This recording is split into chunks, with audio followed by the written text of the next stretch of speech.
embattled Congressman Matt Gaetz. Matt Gaetz was one of the very few members in the entire Congress who bothered to stand up against permanent Washington on behalf of his constituents. Matt Gaetz right now, he's a problem for the Democratic Party, and he can cause a lot of hiccups in passing of laws. So we're going to keep running.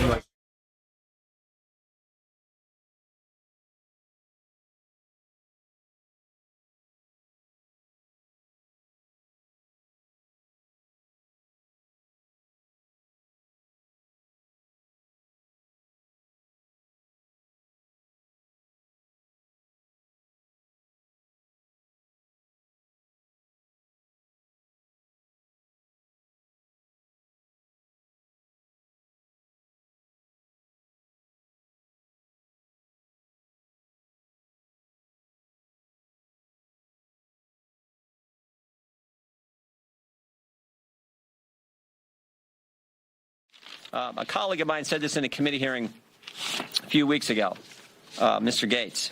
He said, when is the FBI going to quit interfering with elections? 2016, they spied on President Trump's campaign. 2018, it was the Mueller investigation. 2020, they suppressed information about the Hunter Biden story. 2022, they raided the president's home 91 days before an election. Maybe it'd be nice if the FBI and the Justice Department just stayed out of it and let we the people decide who we think should represent us, who we think should lead us. That's supposed to be how America works. So this is the focus on the Judiciary Committee, the political nature at the Justice Department, and the linkage now to what was happening with the Hunter Biden story. Again, just 15 days before we have a presidential election. We are live here on the Firebrand podcast, broadcasting from the Longworth House office building in Washington, D.C. in the Capitol complex, and that was Jim Jordan talking about the hunted becoming the hunters. That's right, we're going to go after a politicized Department of Justice and FBI, and the best evidence that they are infected by politics is how they treated the Hunter Biden matter. This will not be an investigation merely of Hunter Biden. It will be an investigation of Joe Biden, how Joe Biden was financially enriched, how Joe Biden used his role as an international power player to sell out America's interests for foreign interests, and how Joe Biden himself was actively involved in the cover-up of these matters through his government and through some of the worst actors at the FBI and the DOJ. That's a preview of coming attractions. I'm sure we'll have Jim Jordan on soon to discuss it. We've got big news, though. We've got one of the leading voices in the FCC talking about the need to ban TikTok. The threat to our country from the Chinese Communist Party manifested through an app that is widely used in almost every American home, that has the capability to get facial recognition, to get audio, voice recognition, and to compromise our youth. Now, joining us, I can't imagine a better person than New York's Gavin Wax. Gavin Wax is the president of the New York Young Republican Club. He is also in the technology field working at Getter, where we are simulcast streaming right now. Gavin, thanks so much for joining Firebrand. I want to get to TikTok. I want to get to the Chinese Communist Party, how you see the big tech environment in the United States now. But first, I have to ask you about the Empire State.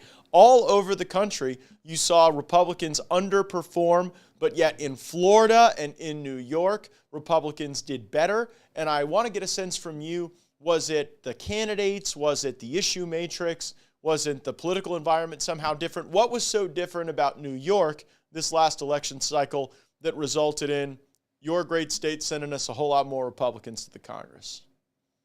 Well, thank you for having me on, Congressman. It's great to be here. And as far as New York is concerned, the Empire State, I think we can attribute a ton of our success politically and electorally here simply to the environment. The environment for a Republican renaissance and resurgence in this state has never been better in decades, generations even. When you look at issues like crime, quality of life, the list goes on.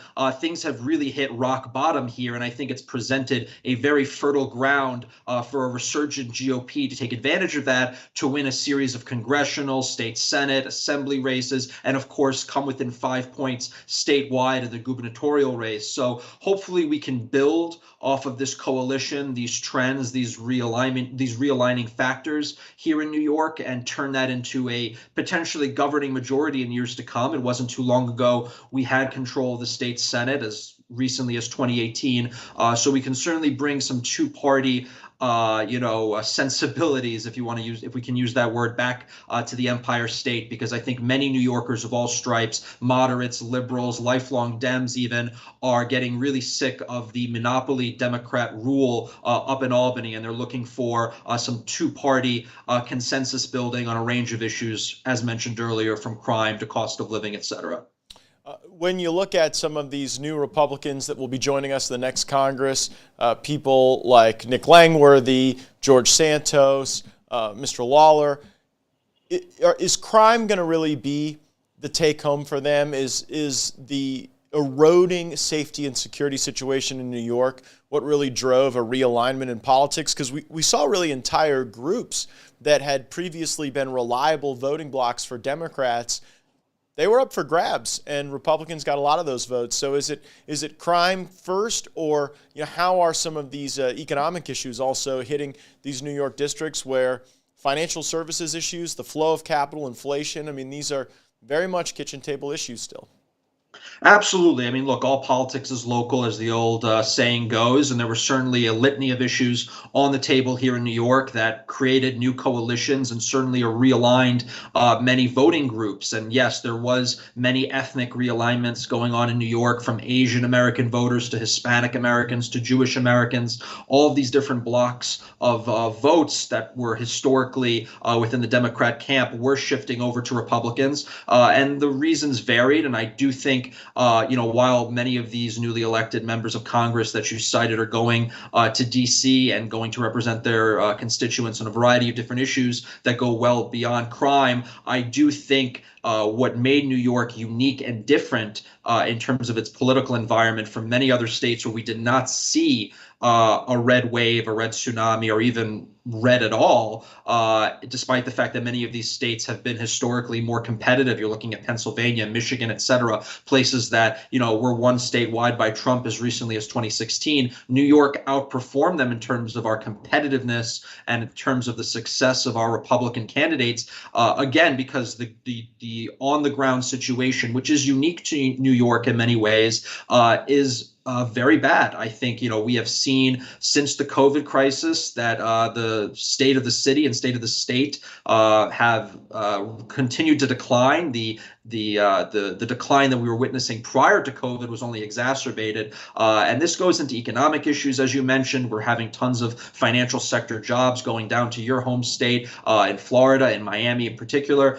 So we're losing jobs, we're losing people. Criminals are running free, and the situation only continues to get worse. And I think that's why we almost saw a surprise win for Lee Zeldin back on Tuesday, November 8th. And hopefully we'll continue to see wins going into next cycle, 2024, here in New York. And I do think with the delegation we are sending to D.C., they're going to do their state proud, and we're going to have a lot of great champions of the Empire State down in Washington to serve with you.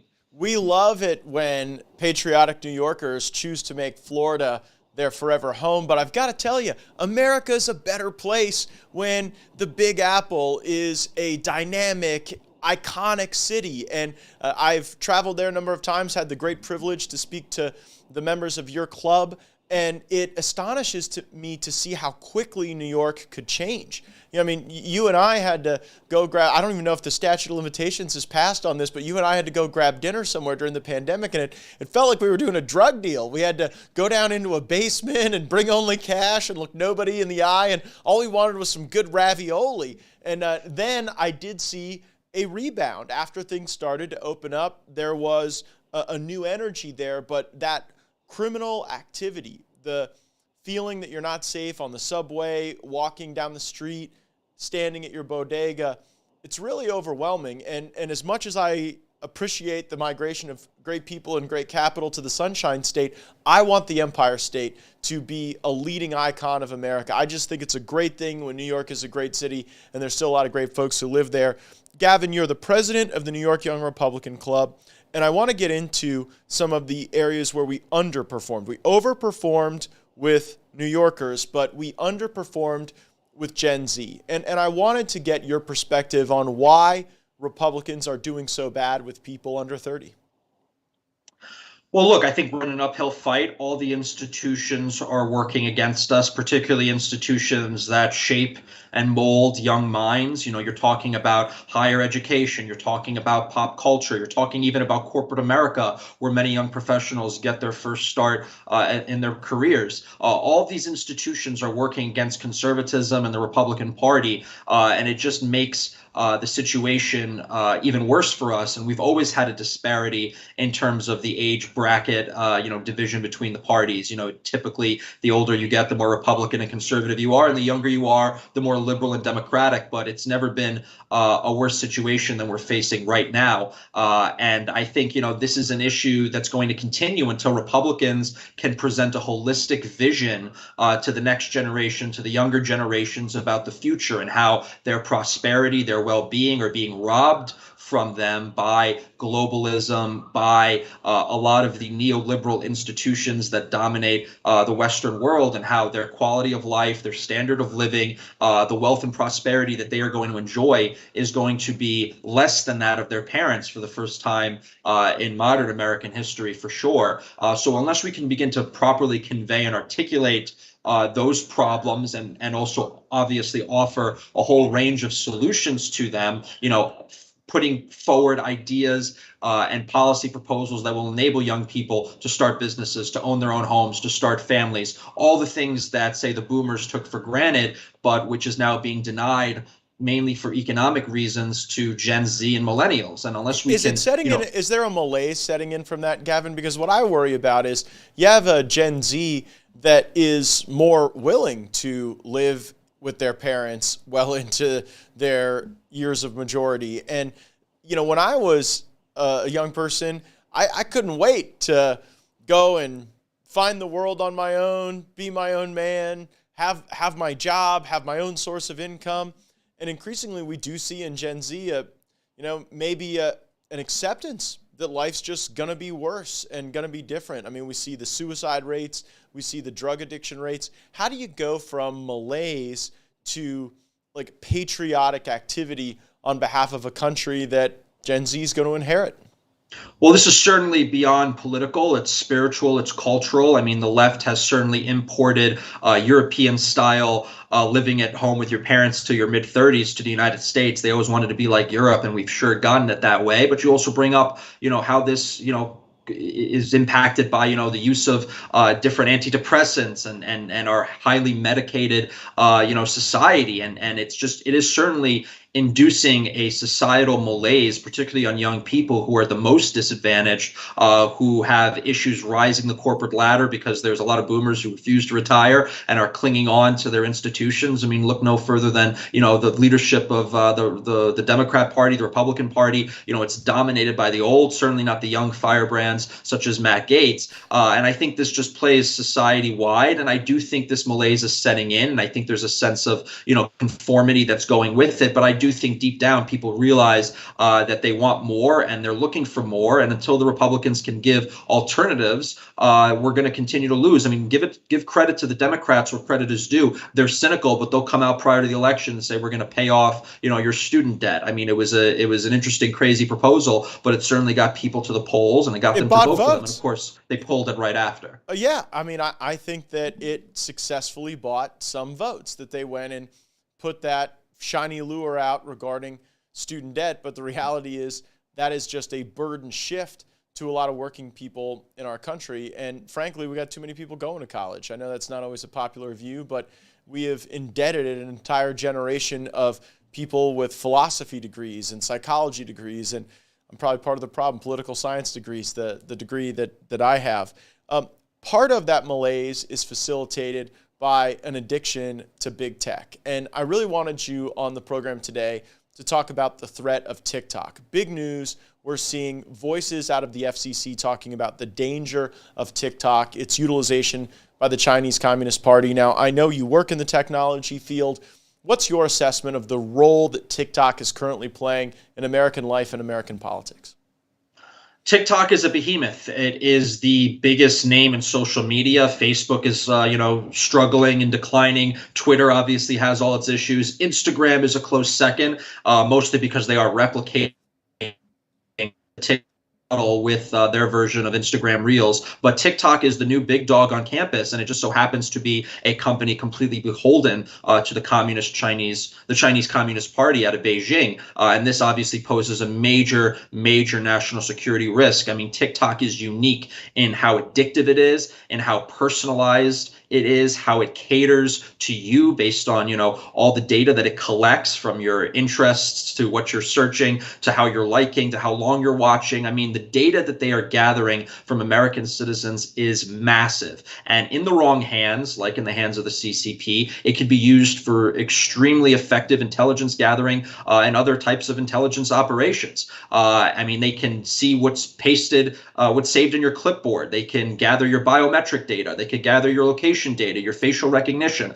I mean, all this data is now in the hands of the Chinese Communist Party out of Beijing, and they can potentially have that data on elected officials, their staff, military personnel, you name it. Now, look, we have a lot of issues in big tech, and many of it are from companies that are incorporated and founded and based in the United States. So it's certainly not an issue that stops at our national borders, but we can certainly step up to the plate here and reach a consensus where I think there may be some consensus to be formed across parties that TikTok is an issue from a national security standpoint. I also agree it's an issue from a deeper cultural and psychological standpoint. I definitely think it's perpetuating a lot of the societal rot that we're seeing among younger generations in the country as a whole. It's addictive, probably the most addictive of the social media platforms, and I say that with experience. I've used it. It's certainly very addictive. Oh, are you still on TikTok, Gavin Wax? Are you a current TikToker?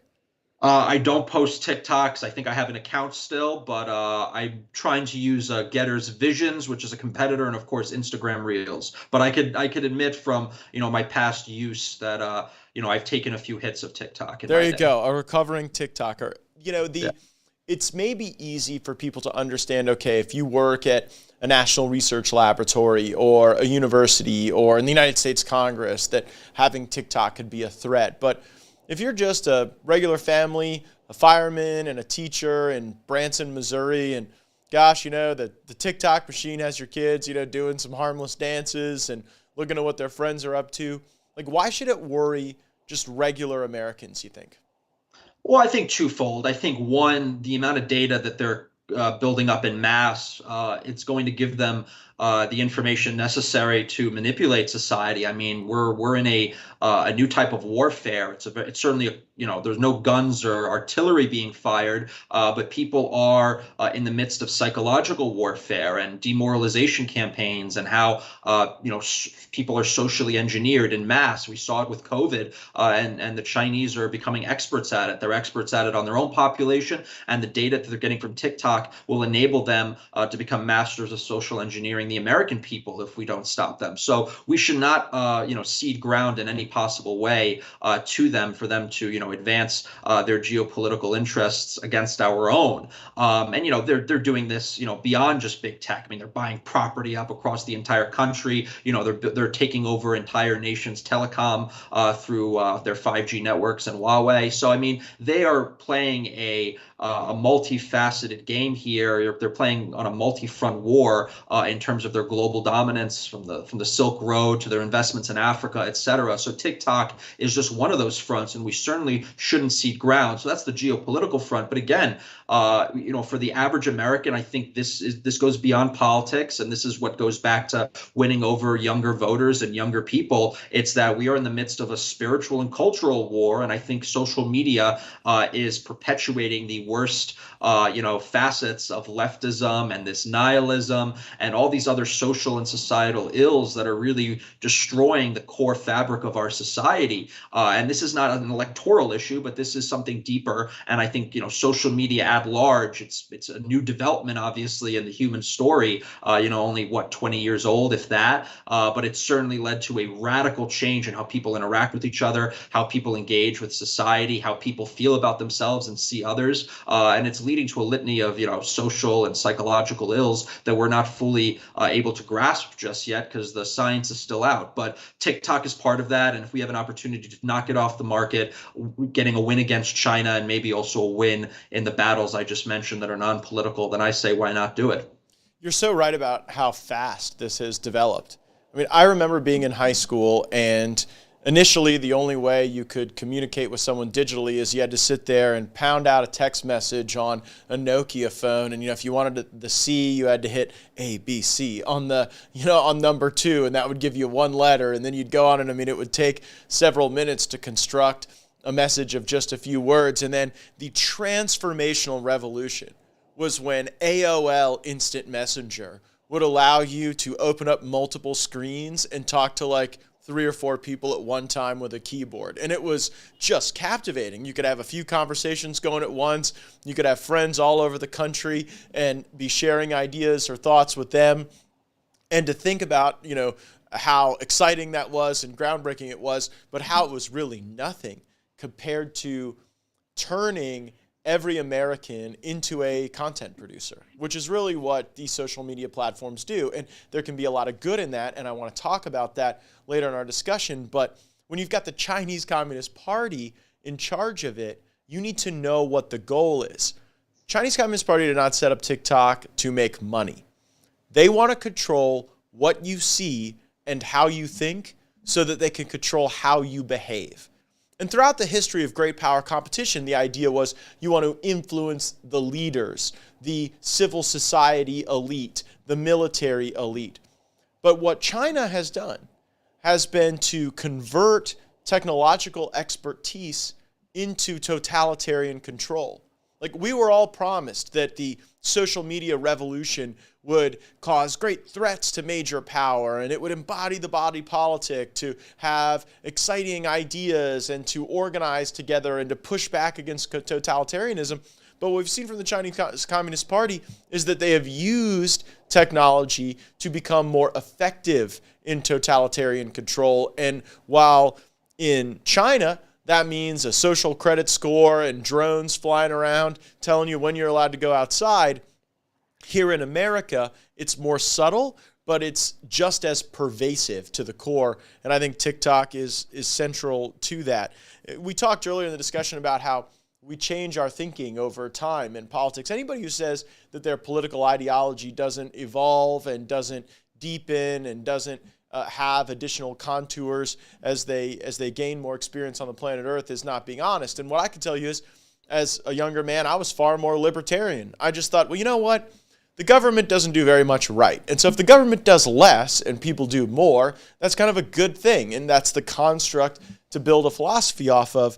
But as I got into Congress, I became perhaps a little less libertarian and a little more populist because I started to see that if government doesn't do anything for people and we just debate should government be smaller or larger, I've seen throughout my life that government has grown bigger, borrowed deeper against the future of our fellow Americans, and yet the right doesn't seem to try to get the government to do anything proactively, positively for our people to improve quality of life. And one of the things we ought to do is ban TikTok and look more aggressively at some of these other social media platforms. Gavin, you have been a commentator on the impact of this meta concept and the revolution that Twitter is going through right now. How would you assess the social media environment broadly in the United States domestically? And then I want to get to some of the exciting new things that Getter's doing as well. Well, domestically, it certainly hasn't been great. Obviously, we've seen now over the last few years that big tech is largely an extension of the intelligence apparatus in this country, and that intelligence apparatus has been turned against the American people, in particular conservatives, and anyone who goes against the establishment. That's been turned against them frequently.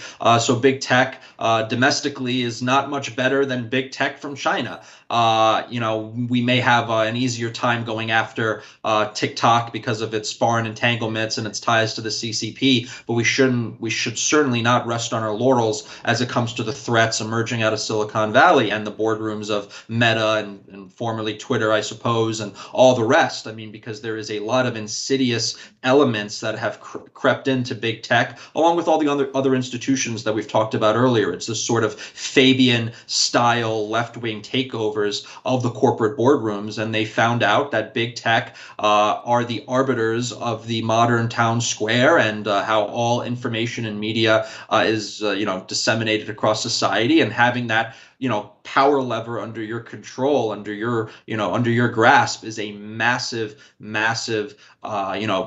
necessary tool for the sort of totalitarian societies that the elites in the West want to imitate from China. I mean, you talked about the high-tech totalitarianism we see in China. That's exactly what, the Western elites at Davos and the Great Reset, that's all they're trying to build here. Maybe they're trying to do it more subtly, as you mentioned, but they're certainly looking to Beijing for inspiration. And that's why when given an opportunity to stop it through TikTok or even through domestic regulations on big tech, we should certainly do that. And I fully agree with you. I originally was a libertarian, and I definitely have now embraced a sort of populism, nationalism, national conservative type of political ideology. And I think if you have two different political parties, one which is willing to use its power to effectuate its own ends, and the other that it's only willing to step back and do nothing, it's the party and the political ideology that's willing to use power to effectuate its own ends that's going to win. That's bringing a gun to a knife fight, and we're going to continue to lose until we know and realize that we must wield power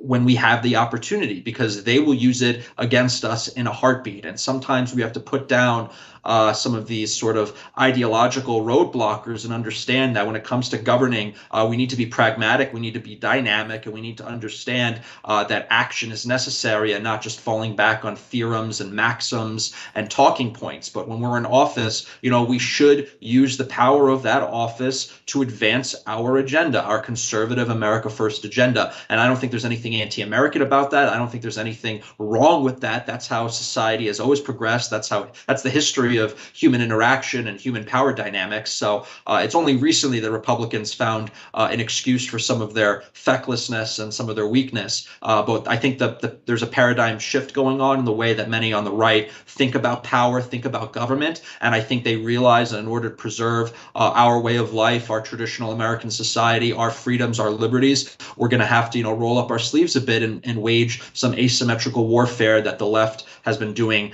against us for decades. Yeah, it would be symmetrical with the way a lot of us have been treated. But you're right. As a conservative, at your core, you have to want to conserve something, to keep something, to hold as precious American citizenship, American sovereignty, American culture, American language. And you've seen far too many conservatives believe that, well, we're doing our job just so long as we deal those things away more slowly. And the reality is we have to conserve, we have to protect, and then there are hills we've got to climb. And there's power that we have to be willing to take when it is given to us by the voters in elections. Part of the debate that we will have in the Republican Congress is about how to break up big tech. There are some who say, well, you can eliminate some of the immunities that they enjoy, and there'll be a judicial process that then they'll have to go through. That might bring a few of the bad actors down. There are some who would simply say, reshape these companies. By force of law, go in and reshape the companies, force Instagram to be sold from Facebook, force Google to separate search and email. And that's really the Elizabeth Warren perspective. And so I might be more in line with the Elizabeth Warren perspective to break up big tech rather than maybe the Republican Kevin McCarthy perspective of eliminating some of the shields that big tech has been allowed to build in the law. That'll be one of the very important debates coming up. But Gavin, you made a critical point about the relationship between big tech and the intelligence apparatus, and it bears drawing a fine point on it and repeating it. You said big tech is part of the intelligence apparatus, and people need to understand that that has a human feature too. There is a revolving door between the Department of Justice, FBI, CIA, NSA, and a lot of these big tech companies. They go cash out working for big tech. And you know what? One reason why you haven't seen the Department of Justice actually enforce antitrust laws against big tech is because they ultimately want to sell the antidote. These guys at DOJ that end up going to work at big tech, well, they want to be able to create the risk and the fear of antitrust action, but they don't really want to do it because then they want to go from being the prosecutor to being the defense counsel or the advisor or the board member or the security official or whatever at these big tech companies. And so I don't think people really get how corrupt that is. where DOJ will say, okay, we'll go initiate an action, but that's not sincerely to achieve the outcome.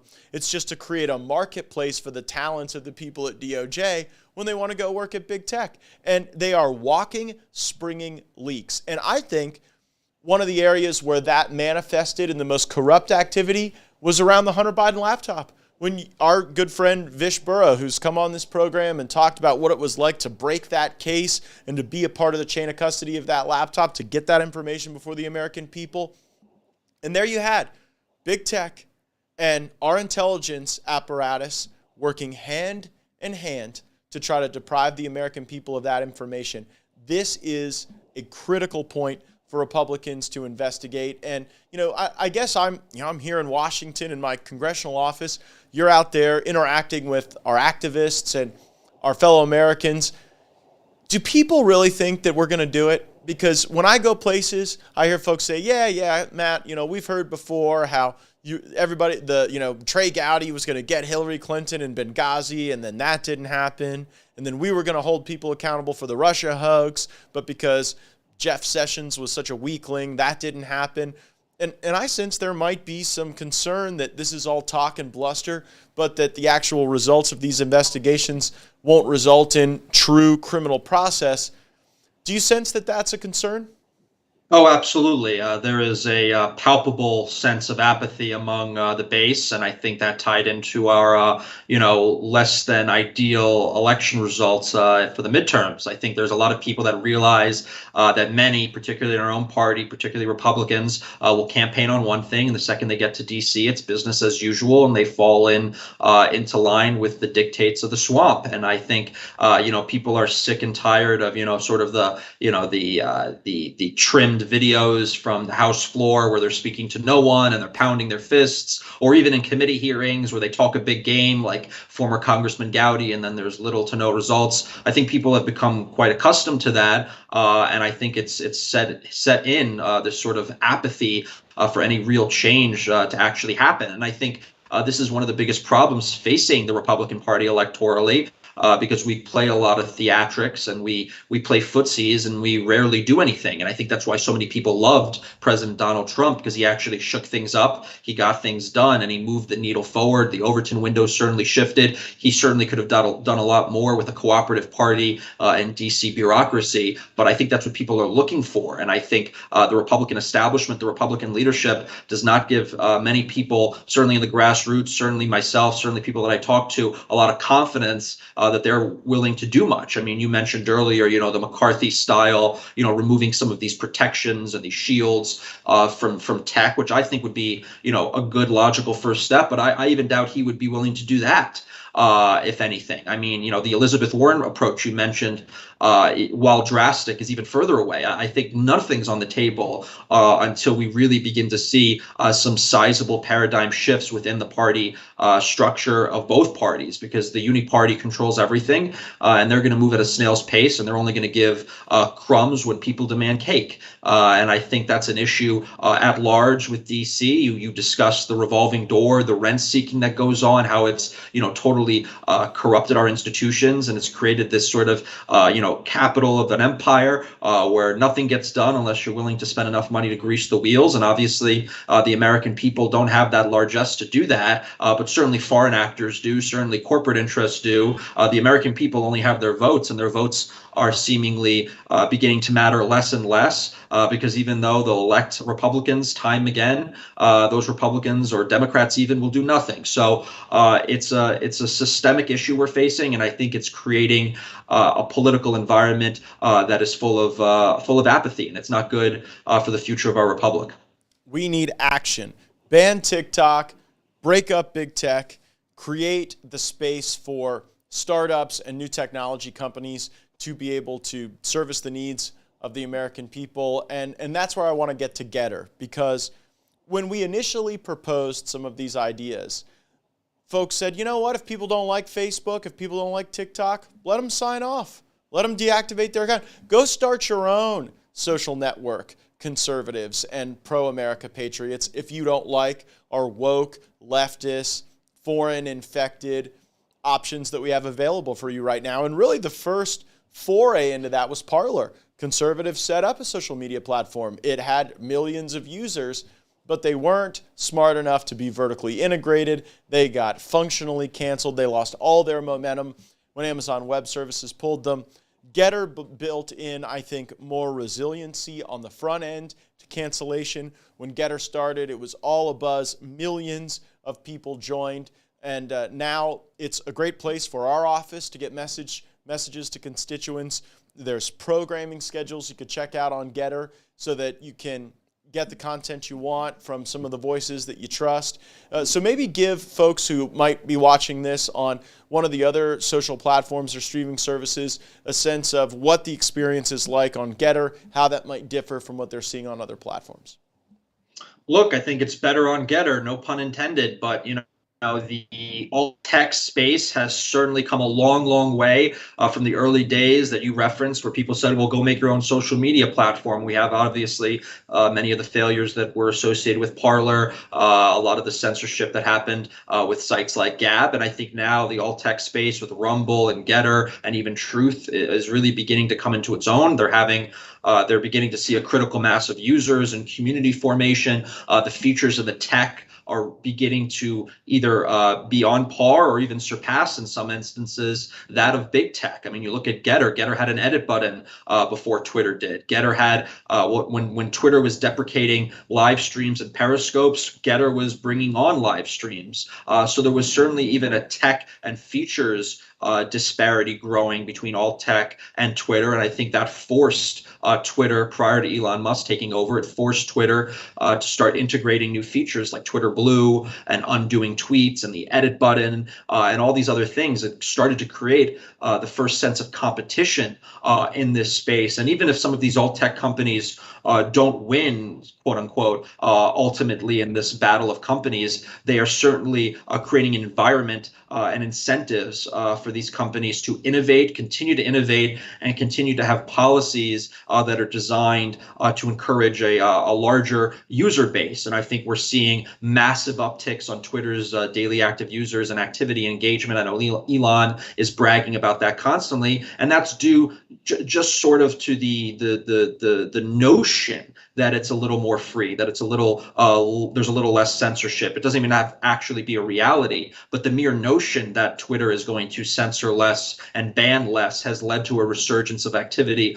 on that platform without even seeing any substantive changes from the policy side yet from Elon. So I think it's showing the market that there is a massive demand there for free speech, for alternative platforms. And if you build it, they will come. And maybe there will be some short-term downsides with advertisers and other things that I know Elon and the new Twitter board is experiencing with many, of these left woke companies trying to pull their advertising dollars. But, he's looking to monetize other facets of the platform, to move away from an advertising model. Maybe the rollout of the blue check $8 verification system wasn't ideal, but it shows a willingness to test the waters and to move away from an environment where corporate woke entities can determine company policies because of their advertising spends. And I think, Getter and others are showing that you can build really reliable, self-sustaining platforms with growing communities without having to go woke. And I think the more of this that happens, we'll begin to set precedent, and we'll see more people enter in to the alt space marketplace and to the alt space, sector. And the more competition, the better, and the more tech and the more features and the more innovation, the better, because I think we definitely had a period of malaise, to reuse a word from our earlier discussion, in the tech space for many years. And I think it culminated with the banning of President Donald J. Trump from Twitter. And I think we're kind of emerging from that dark age now, and we're seeing a lot of possibilities, both reforming big tech from inside, which I believe Elon is attempting to do, and of course building separate parallel platforms like Getter, like Rumble, like Truth, which are going to build their own spaces, but also force change in big tech through the process of market competition. So it's an interesting time. We're entering certainly a wild west, and I think it's only positive from here. And any regulatory changes that come out of DC, come out of Washington, we talked about those protective shields, we talked about maybe breaking up some entities. Anything that comes out of Washington will only help this process and will weaken what I believe is the monopolistic control of big tech on several of their social media verticals, whether it's, Instagram, Facebook, Twitter, etc. It is the Wild West. It is a new frontier, and I am here for it. Gavin Wax is the global marketing director for Getter. He's the president of the New York Young Republican Club. Gavin, how can folks follow your postings and commentary? Well, thank you again for having me on, Congressman. You can follow me at Gavin Wax. That's Twitter, Getter, Instagram, Facebook, everything. You can check out my website, gavinwax.com. You can check out the New York Young Republican Club, which is the oldest and largest Republican club in the country, www.nyyrc.com, NYYRC. At NYYRC on social. We have our upcoming gala December 10th. It's going to be a blast. You were obviously a past speaker when we got banned from the Garden State, so we're looking to make as big of a splash as that prior gala. That's pretty much where you can find me. Oh, and my articles are available. I think we're still under criminal investigation in New Jersey. I'm not sure, but the governor of New Jersey said that because we held a socially distanced dinner without masks that, we were like putting people's lives in danger. Phil Murphy has put more people's lives in danger than you and I have for holding a upscale political event. Who would have thought? Gavin, thanks so much for joining us on Firebrand. Thanks for your great work. I'm excited for the new frontiers we're going to conquer together, my friend. Thank you, sir. Have a good one. Thanks. He's the best. Follow Gavin and make sure you're following us on Getter because it's a great place for us to be able to stream this content. If you weren't paying attention these last few days, you might have missed that we almost stumbled our way into a nuclear war with Russia over an accident that wasn't actually Russian. Put up the headline that we get from Fox News. Here was a Fox News headline, an actual headline. For those of you who are listening to the pod, it says, Russian missiles cross into NATO member Poland, kill 2 senior U.S. intelligence official. So this isn't true. Those weren't Russian missiles. They obviously were Ukrainian anti-assault measures. And when you've got the shield, essentially, the defensive mechanism to stop missiles from landing into your territory, you shoot stuff at those missiles. And so it was what Ukraine had deployed in their own defense, admittedly, but what Ukraine had deployed that landed in Russia. But how irresponsible for news organizations, for intelligence officials to just start by saying, we have to invoke NATO protocols that require us to all go and defend Poland to the death, when the reality was there was no Russian attack on Poland. Take a listen to some of the worst takes in this fog of war. I have no doubt that this is not our missile, not our strike. There is no sense for me to trust them. I went through war with them, and with you. I don't, to put an end to it, but I have my opinion. I believe this is a Russian missile based on our military reports.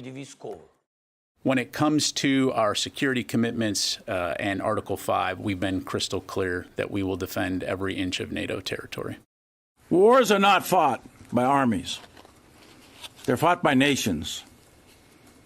This war is fought by the Ukrainian people, and it's fought by the Russian people.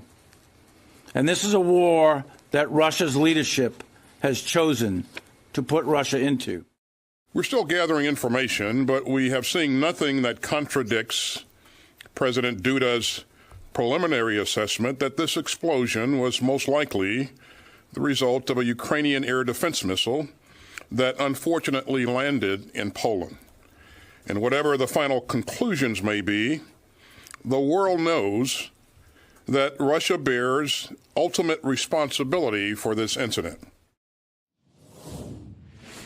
That was the voice of your Secretary of Defense, Lloyd Austin. Probably one of the worst people to wear the uniform in a while. He's done a lot of harm. These aren't guys who are going to win you any wars, but they might stumble you into some as a consequence of their ineptitude. And before Lloyd Austin, it was the voice of Mark Milley who said, this war is fought by the Russian people.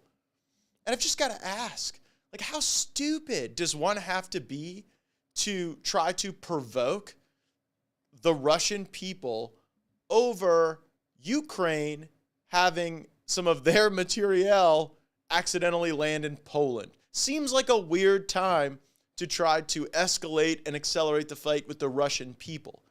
This war was Putin's choice. It was a bad choice. It's a war I hope Putin loses.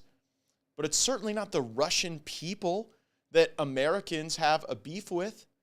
The Russian people are doing everything they can to run out of the country, escape, avoid being drafted into this war.